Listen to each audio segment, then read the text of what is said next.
Mr. Rahmanin, thank you so much for inviting me and honoring me and to be a part of this seminar. I was discussing the topic few minutes later with Professor Hasnath, and I was saying that it would be better if we keep this topic. It's not like that the cardiologist will take over this cardiac surgery. It should be like that robot will take over the cardiac surgery and the interventional cardiology. So the future is about robots. So what will be our role? We don't know. So my topic is the PCI in the current era.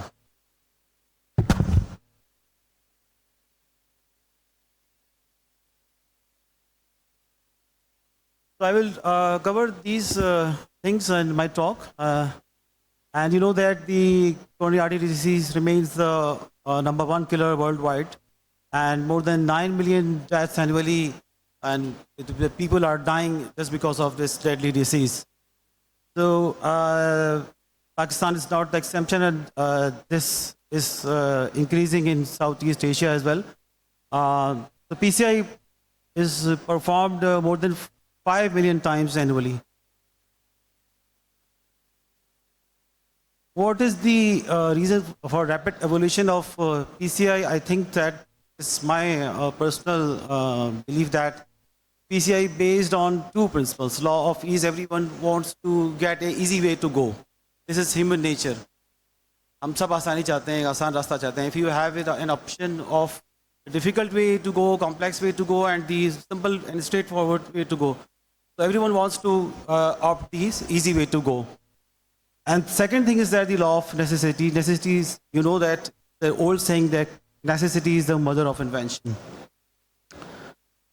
So, this is the picture of Dr. Andries Brandzik, and he was a German Swiss cardiologist, and he's the man behind the invention of coronary angioplasty. He did his first procedure in 1977 in Switzerland. And you may call him as the enemy of cardiac surgery because he invented the coronary angioplasty, and he's the father of angioplasty. So before that, the only treatment available for coronary artery disease is the bypass surgery. And after the invention of coronary angioplasty, it was a paradigm shift. It was a game changer. And people started thinking about the second way of, or easy way of treating their coronary artery disease. But the problem is that with coronary angioplasty, there was a early recoil and the reocclusion of the artery. So in 1985, Dr. Ulrich Sigvard, he invented the stent. It was a nitinol self-expanding stent, and it resolves the problem to some extent. Then Palmer and Schwartz, they were two cardiologists. They invented the bare metal stent, and they marketed the stent with their name. That is Palmer Schwartz stent. That was the first stent that was marketed in that era in 1985. But again, the problem with this stent is restenosis and stent thrombosis. And the profile was very heavy. So sometimes it's very difficult to pass and to cross the stent in the fragile coronary arteries. Then the first generation of drug-eluting stents came in, but the problem still exists with stent thrombosis and prolonged dual antiplatelet treatment and bleeding complications. So the second generation stent came in with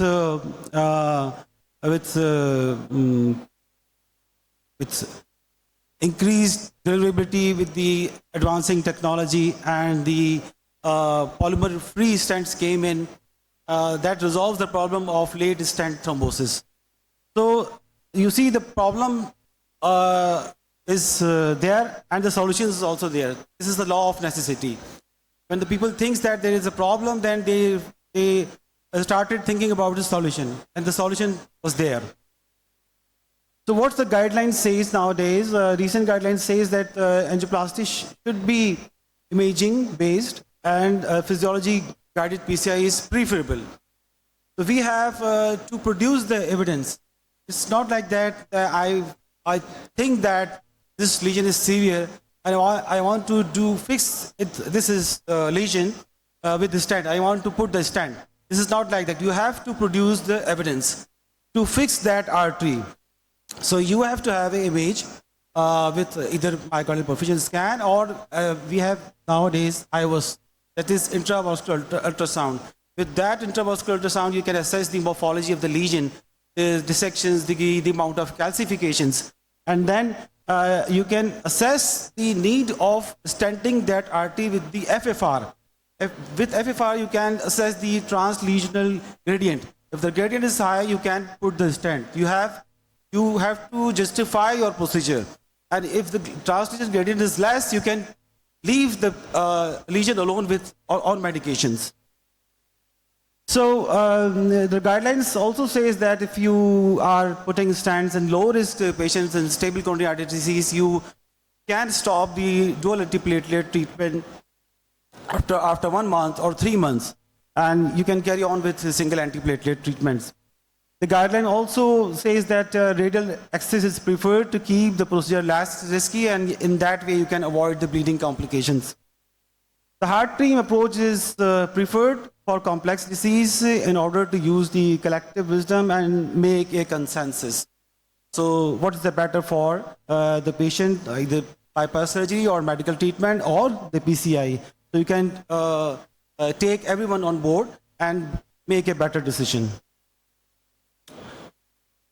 So as I said that now we have a very good stents, 4 generations stents are available with very thin struts and it's biocompatible polymers based stents, and even we have polymer free stents are there, and that way we can reduce the complications of late stent thrombosis, and we can comfortably stop the dual antiplatelet treatment even after 6 months or 12 months.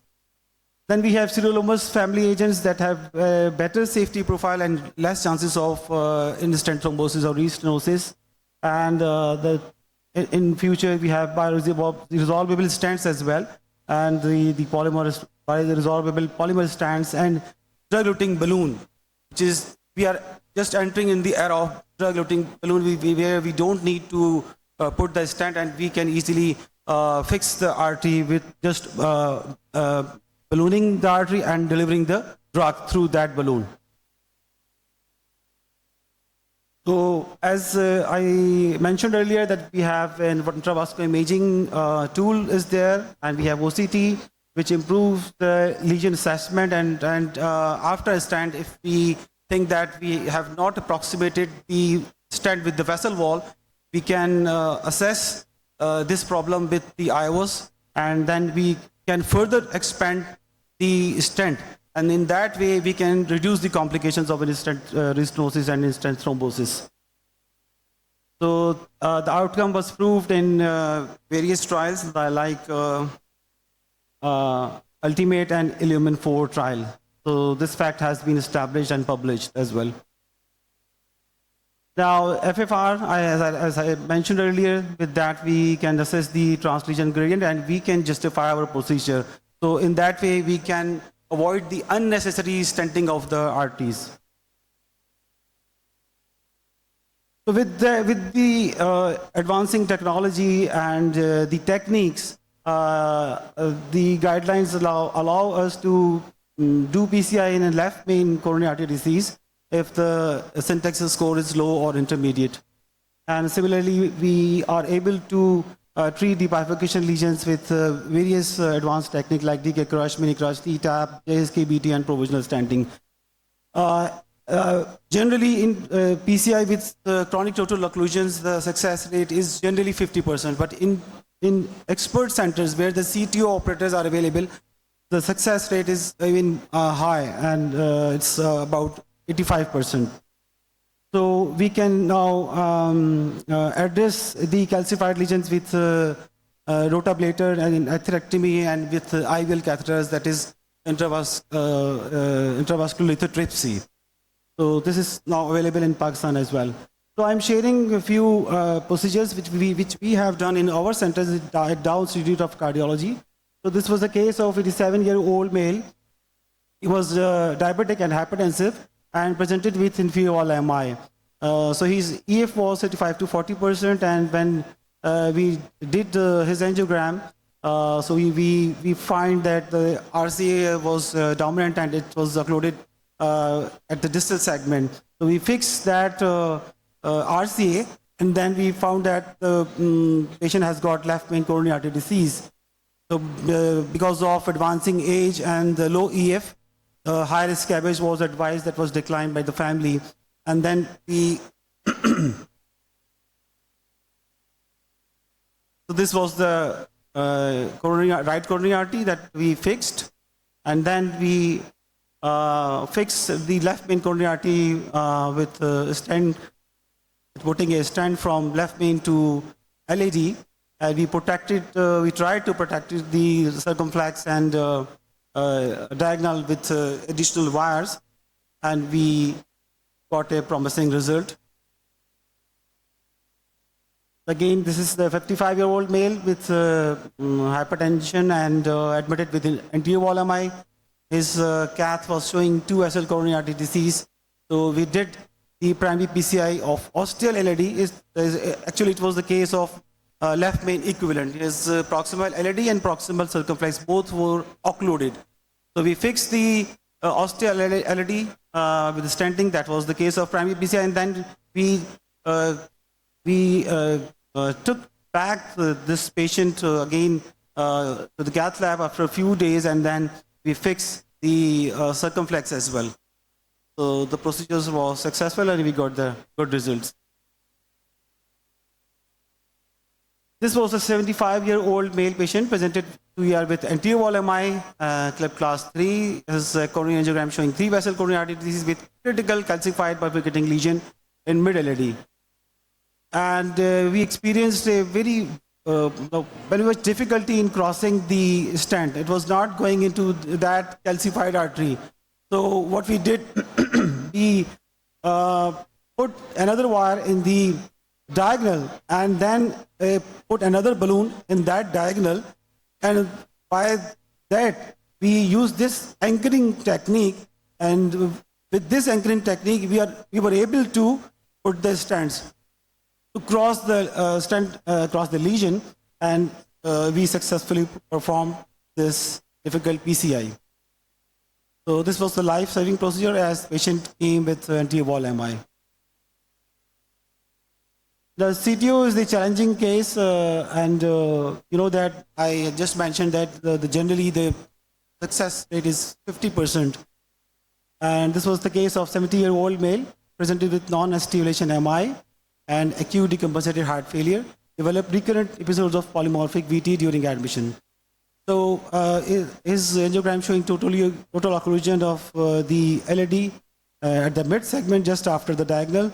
So we put the wire in the diagonal to save the branch, and then we took a special CTO wire, which is Miracle 6 wire. We were able to cross that hard and calcified lesion with that special wire, and then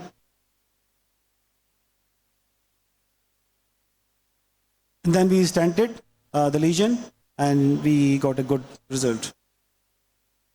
Again, this is another case of CTO PCI. This was a 65-year-old female, known case of hypertension, admitted with CCS 2 to 3 angina symptoms, despite being on maximal medical therapy. And she was having only the coronary artery disease of RCA, which was occluded. This was a single vessel disease. So we have to open that RCA again with that Miracle wire. We again, the wire is going all the time in the side branch, in the RV branch, and we were having difficulty to cross the lesion because wire was going in the side branch. What we did, we occlude the the RV branch with the extra balloon. It is called balloon blocking technique. We block the RV branch And then we were able to cross that lesion with the miracle wire, and then we stent it. So you can see the very nice right coronary artery. We got the good result. Then we have drug-eluting balloons. As I mentioned that now we are just entering in the era of drug-eluting balloons. And in that way, we can treat the arteries with just ballooning and delivering the drug inside the coronary artery. And in that way, we can leave the artery stent-free. So this was the case of 70-year-old female. She presented to us with anterior wall MI, and at that time she was in pulmonary edema. So we have to put her on the ventilator, and we took back this patient to the cath lab, and we fixed the proximal LAD with this stent. And then we leave, at that time we left this distal lesion on medication. So after that, patient was stabilized and we discharged that lady back home. She presented again with angina and heart failure. And then when we decided to treat that distal lesion with drug-eluting balloon.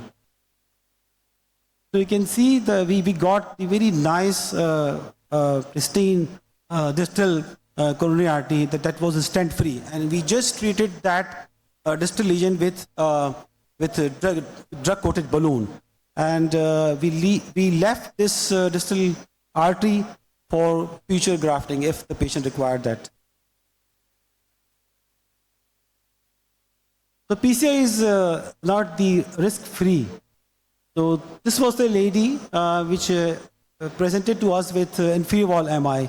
So I did her angiogram, and you can see that the right coronary artery is diffusely diseased and it is totally occluded from the distal segment.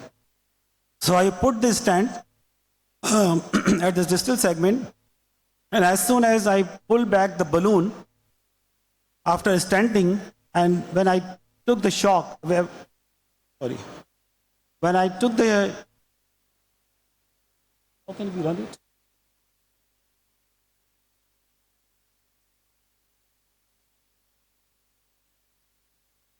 Can we run it?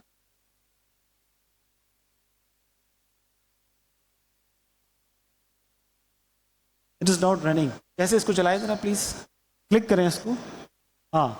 So when I took the shot, when I inject the contrast, I saw that the dissection is there. So the dissection is going antegrade and retrograde. It was the ascending aorta. It was a very large dissection.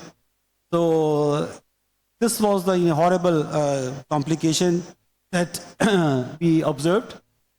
So what we did, we took a long stent and covered that ostium and flared that stent. So in that way, we were able to seal that. Isko run karenge, please.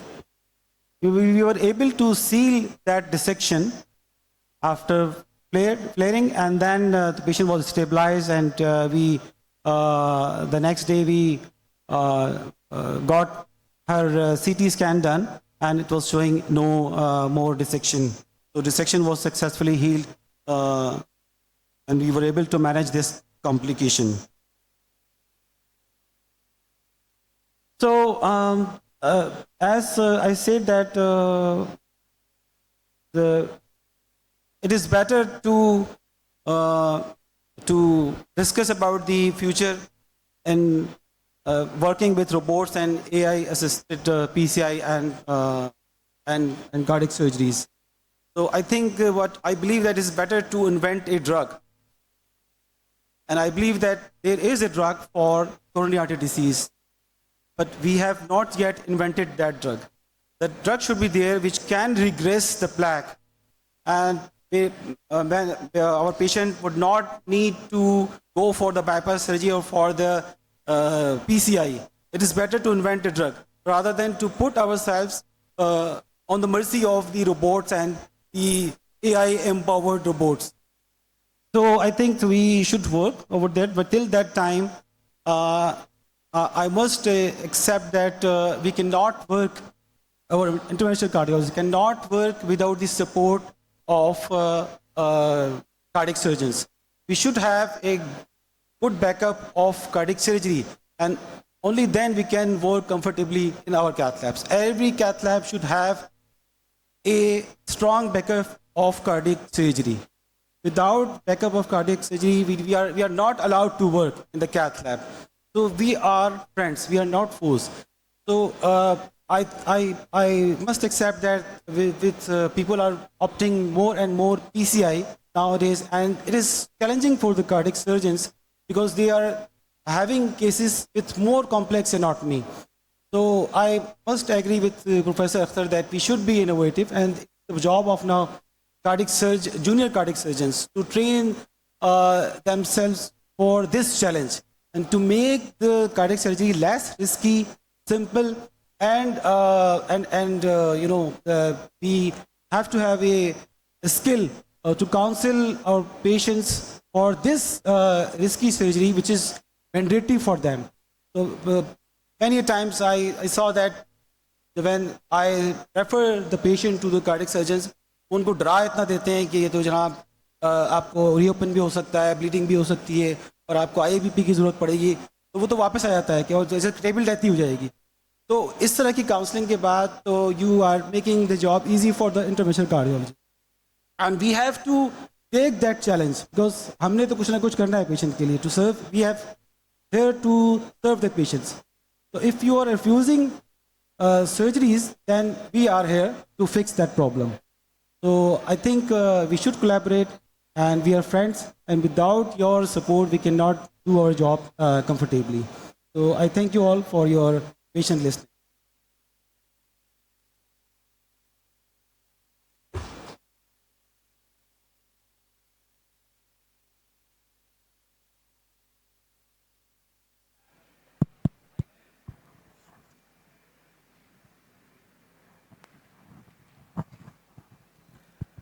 Thank you, Dr. Farman.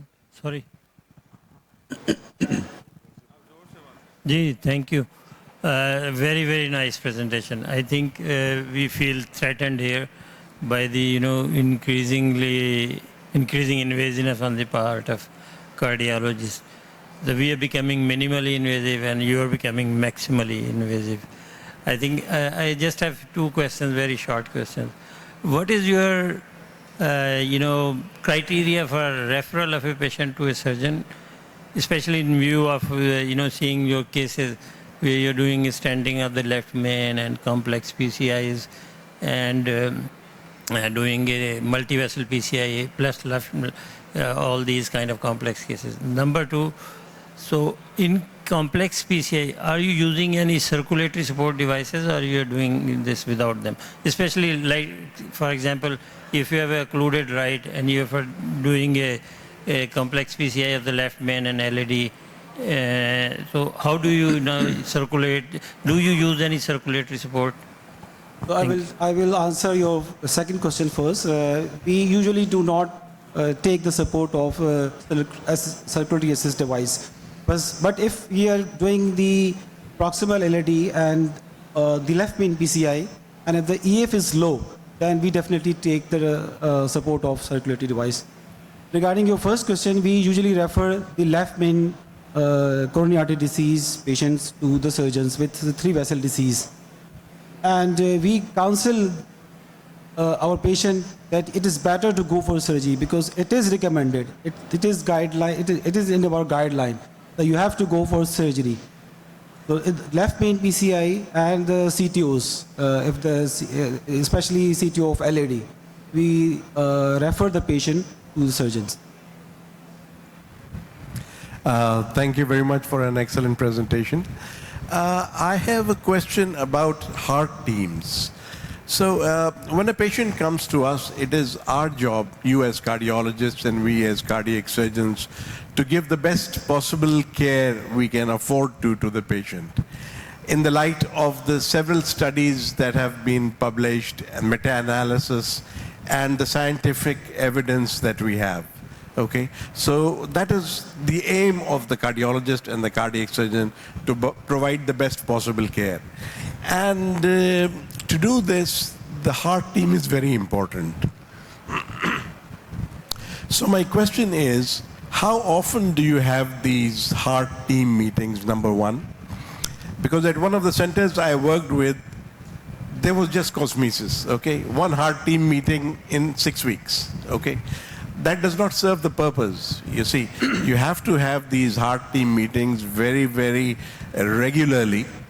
So because if the patient is admitted, and if the patient has complex disease, then obviously you have to sit down and discuss the best way forward. What is the best way of treating this particular patient? And in another hospital I worked with, we had these heart team meetings every day. 7:30 in the morning, the heart team meetings would start, and all the cases that were done in the cath lab the previous day would be discussed, and a plan sorted out for each patient between the cardiologists. All the cardiologists were there, and all the cardiac surgeons were there. And they would sort out a plan for each patient to give him the best possible individualized care. And that is what a heart meeting is all about. So how often do you have these heart meetings so that you can basically give the patient the right advice and take the advice from the surgeon as well as the cardiologist as to what is the best possible way forward in treating this particular patient? So in our Sorry, let me just complete this question. The first case you showed us with the tapering left main stem disease, okay? Now, you did a PCI on the right coronary artery, if I remember correctly. That was done first. And then you visualized the left coronary artery. And then you found out that he had a severe tapering left main stem disease, okay? So was a syntax score done? And was the cardiac surgeon present? And was this case discussed in the presence of the cardiac surgeon? Because to me, this was more of a cardiac surgical case, severe three-vessel disease, severe left main stem stenosis, okay? So more of a cardiac surgery case than a cardiology case to be done in the cath lab. So these are my two questions that I would be glad to be enlightened. Actually, please. that case was done in the morning hours, and it was the uncle of one of our colleague. He was a doctor and working at emergency room. So there and then we called the surgeon and we held the meeting, heart team meeting, and it was decided that if we take that patient to the operation room, the mortality was very high because of advancing age. He was 87 years old, and the EF was low. So there and then we decided that we should do the PCI. Because the family declined straightforwardly for the surgery. So that was the reason. And in our center, we usually hold this heart team meeting every week, Monday morning. So we regularly hold these heart team meetings. But I think the surgeon should be strong enough and sincere with his job. And during my training, I worked at an ICVD, and I was rotated in cardiac surgery department. And I remember that Professor Akhtar was doing the round. And he said at that time that if my proximal LAD was occluded, I will opt this cardiac surgery. Then I passed and I left an ICVD. I started working at other center, and I heard the opposite thing from a surgeon. That when he saw that I had fixed the proximal LAD with a stent, and I got a very good result. He saw that angiogram, and then he said that if my LAD will be occluded, I will opt PCI. That was the sentence of cardiac surgeon. So that was the paradigm shift. And I said there and then that sir, you should not say this thing because you are the surgeon. You should be sincere and strong enough and bold enough for your job.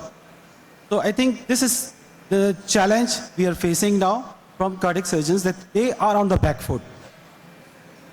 They should be strong enough. It is for our safety, for our patient's safety, and for the safety of the system. Right. So coming back to my previous question where I started, you said that you hold these heart team meetings once every week. So isn't the very purpose of the heart team meeting defeated? Because by that time, if you hold it after a week, then the patient would have been discharged, and there is no point in basically discussing a patient that has already been treated and discharged. So I am talking about the formal meeting where we have all the junior colleagues and the PGs and everyone was invited in that meeting, and we try to document all the things. We have the performer, for dedicated performer for that. But as I said that old man we presented with inferior wall MI, we called the heart team meeting in the inside the cath lab. So we have the surgeons around and we can call them at any time. Very nice presentation, Dr. Saab.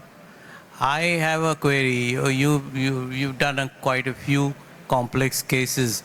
Do you have any short-term, medium-term, and long-term follow-up for these to see if these complex cases who had the PCI, whether they have had an occlusion maybe the next day or 3 days after, or maybe 6 months later, and then they obviously referred to surgery because once they've had an occlusion? Do you have any? Yeah, most of them are coming in our OPDs and follow-up, like that lady which had the complication of dissection of the aorta. She's still coming to my OPD and she's doing fine. And that man is still alive, the old man, who's the uncle of our ER manager. So most of them are coming to the follow-up. Thank you very much. Excellent presentation.